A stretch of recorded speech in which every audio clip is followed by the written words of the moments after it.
Hi good morning from Darjeeling and welcome back to my channel. আমি শ্রী, আর আশা করি আপনারা প্রত্যেকেই ভীষণ ভালো আছেন এবং সুস্থ আছেন। আগের ভিডিওতে আমি আপনাদের সাথে বেশ কিছু ট্যুরিস্ট স্পট শেয়ার করেছিলাম 7 পয়েন্টের। তো আজকে এই ভিডিওতে আমি বাকি স্পটগুলো আপনাদের সাথে শেয়ার করতে চলেছি। তো ফার্স্টেই আমরা দেখতে পাচ্ছেন এখানে কিন্তু তেনজিং রকে আমরা চলে এসেছিলাম।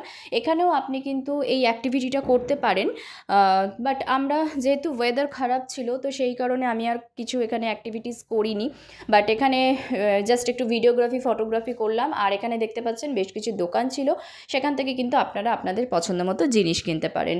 নেক্সট আমরা চলে এসেছি রোপওয়ে পয়েন্টে। কিন্তু এখানে এসে দেখলাম বিশাল লাইন, আর টিকিট কাউন্টারও বন্ধ হয়ে গিয়েছিল। তো আমরা ভেবেছিলাম যে হয়তো এখানে এলে আমরা টিকিট পাবো, বাট ব্যাড লাক যে আমরা পাইনি। তো আমরা ওখান থেকেই জানতে পারলাম যে এখানে রোপওয়ে যদি আপনি করতে চান তাহলে কিন্তু সকাল 7টা কি 7:30টার মধ্যে এসে আপনাকে টিকিট কাটতে হবে, লাইন দিতে হবে, দেন কিন্তু এখানে 10টা থেকে রোপওয়ে স্টার্ট হয়। তো বুঝতেই পাচ্ছেন এটার জন্য আপনাকে হাতে পুরো কিন্তু একটা দিন রাখতে হবে। তো সেই কারণে এখানে যেহেতু হলো না, কি করব, দাঁড়িয়ে জাস্ট বাকিরা যাচ্ছে সেটাই আমরা দেখলাম।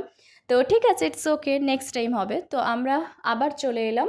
এখানে দেখতে পাচ্ছেন যে Japanese temple and piece pagoda. তো ফার্স্ট আমরা যেখানে ঢুকলাম এটা হচ্ছে জাপানিজ টেম্পল। তো দেখতেই পাচ্ছেন পুরোটা কিন্তু উডেন ফিনিশ, তো যেটা দেখতে আমার ভীষণই ভালো লাগছিল। আর এখানে কিন্তু সমস্ত কিছু ইনফরমেশান দেওয়া রয়েছে, মানে এটার আরও যে ব্রাঞ্চ আছে সেটা কোথায় কোথায় আছে ওয়ার্ল্ডের মধ্যে, আরও বিভিন্ন জায়গায় আছে, সেগুলো কিন্তু এই যে দেখতে পাচ্ছেন এই ফ্রেমের মধ্যে কিন্তু সমস্ত কিছু ইনফরমেশানগুলো উইথ ইমেজ কিন্তু ওরা এখানে প্রোভাইড করে দিয়েছে। তো আমরা ভেতরে গেলাম, যে প্রেয়ার হল বলুন বা এই যে টেম্পলের ভিতর যেটাই বলে থাকুন না কেন, সেখানে গেলাম। সেখানে কিন্তু ভীষণ পিসফুল, ভীষণ কাম একটা অ্যাম্বিয়েন্স, তো সেটা আমরা ভীষণভাবে এনজয় করলাম।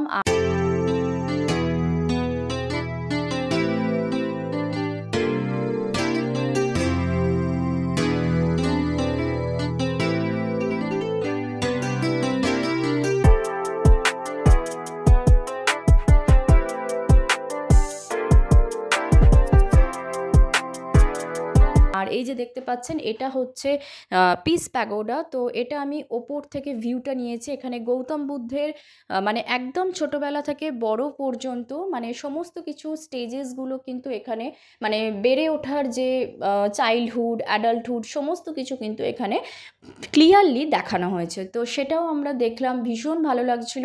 মানে এই জায়গাটায় এলে মানে অদ্ভুত রকমের একটা পিস এমনি মানে চলে আসবে, অটোমেটিক্যালি চলে আসবে। তো এই দুটো জায়গা কভার করে আমরা এখানে দেখতে পাচ্ছেন যে একটা রেস্টুরেন্টে চলে এসেছি। তো পাহাড়ে এলে আমি সবসময় আমার অল টাইম ফেভারিট মোমো দেখতেই পাচ্ছেন অর্ডার করে দিয়েছি আমি, জিৎ আর আমাদের ড্রাইভার ভাই যিনি ছিলেন, অ্যাকচুয়ালি উনি নুডলস নিয়েছিলেন আর আমরা যে মোমো নিয়েছিলাম তার সাথে চা ছিল, দেখতেই পাচ্ছেন। তো খাবারের টেস্ট কিন্তু ভীষণই ভালো ছিল, মানে খুব টেস্টি ছিল খাবারগুলো। তো এখানে আমরা আমাদের লাঞ্চটা করলাম, দেন কিন্তু দেখতে পাচ্ছেন আমরা চলে এসেছি বাতাসিয়া লুপে। তো বাতাসিয়া লুপে এখানে দেখতে পাচ্ছেন যে ₹50 ইচ এখানে লেখা আছে। এখানে কিন্তু টিকিট কাউন্টারে আমরা টিকিট কেটে নিলাম। আর একটা জিনিস ভালো হয়েছে, আমরা যে টাইমে বাতাসিয়া লুপে এসে পৌঁছেছিলাম ঠিক সেই টাইমেই কিন্তু একটা টয় ট্রেনও জাস্ট এসেছে। তো বাতাসিয়া লুপের সাথে কিন্তু আমরা টয় ট্রেনের দেখাও পেয়ে গেলাম। আর এখানে এই যে দেখতে পাচ্ছেন বিভিন্ন ট্যুরিস্টরা রয়েছে। এখানে লোকাল ড্রেস আপনি চাইলে এখানে ভাড়া পাওয়া যায়, আপনি রেন্টে এখানে এটা পড়তে পারবেন, পরে ভিডিওগ্রাফি ফটোগ্রাফি যা খুশি করুন। আর এই যে দেখতে পাচ্ছেন বাতাসিয়া লুপটা আমরা কিন্তু পুরোটাই ঘুরে দেখলাম। আর এই যে আই লাভ দার্জিলিং লেখাটা যেটা আছে সেখানে কিন্তু আমরা লাইন পাইনি, তার কারণ মানে এত লাইন ছিল যে আমরা জায়গাই পাইনি যে গিয়ে কোনো রকমে যে একটা সেলফি তুলবো বা ফটো তুলবো হোয়াট এভার, আমরা কিন্তু একদমই লাইন পাইনি। তার কারণ এই সমস্ত লেখাগুলোর সামনে কিন্তু সব সময় প্রচণ্ড প্রচণ্ড ভিড় লেগেই থাকে মানুষের। তো সেই কারণে এখানে আর ফটোটা তোলা হয়নি। তো ইটস ওকে। তো এই যে দেখতেই পাচ্ছেন এখানে কিন্তু টয় ট্রেন এসে দাঁড়ায়, আপনার ওই 15 থেকে 20 মিনিটস মতো আপনি সেই টাইমটায় নেমে এখানে এনজয় করতে পারবেন, ঘুরতে পারবেন। ইভেন আপনি আপনার ব্রেকফাস্ট বলুন বা লাঞ্চ বলুন সেটাও কিন্তু আপনি এখানে সেরে নিতে পারেন। তো এরপর দেখতে পাচ্ছেন আমরা কিন্তু আরও একটা ভীষণ ভীষণ সুন্দর একটা জায়গায় চলে এসেছি। মানে বলতে পারেন যে আমার এই জায়গাটা স্পেশালি সবথেকে বেশি ভালো লেগেছে। দিস ইজ ডালি মনাস্ট্রি।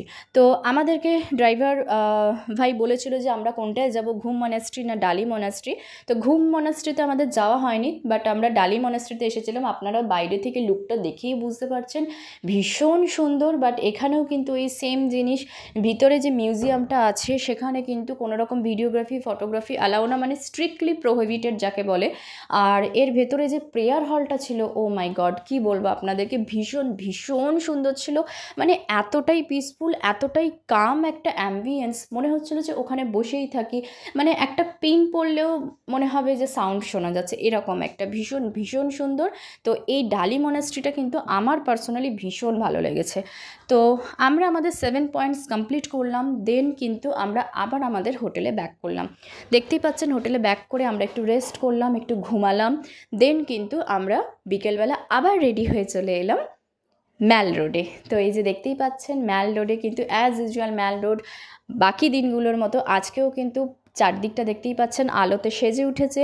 সবাই মানে বাচ্চা থেকে বড় সবাই কিন্তু যে যার মতোভাবে এনজয় করছে। আর এই বাবলসগুলো দেখতে আমার ভীষণ ভালো লাগছিলো। তো দেন এখানে ম্যালে বেশ কিছুটা টাইম এনজয় করলাম, দেন কিন্তু আবার আমরা হোটেলে ব্যাক করলাম। তো এই যে